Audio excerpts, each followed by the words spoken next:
وإن كان رجل يورث كلالة أو امرأة وله أخ أو أخت فلكل واحد منهما السدس، فإن كانوا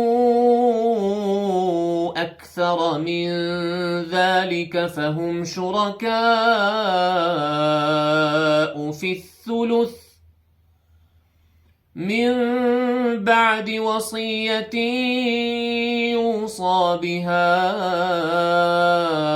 أو دين غير مضار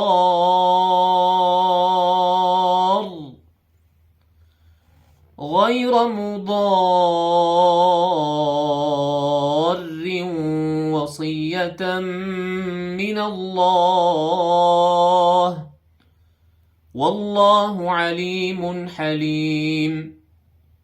تلك حدود الله، ومن يطع الله ورسوله يدخله جنات تجري من تحتها الأنهار خالدين فيها، وذلك الفوز العظيم.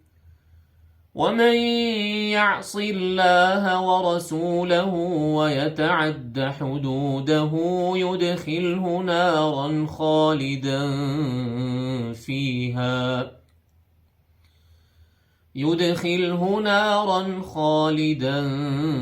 فيها وله عذاب مهين.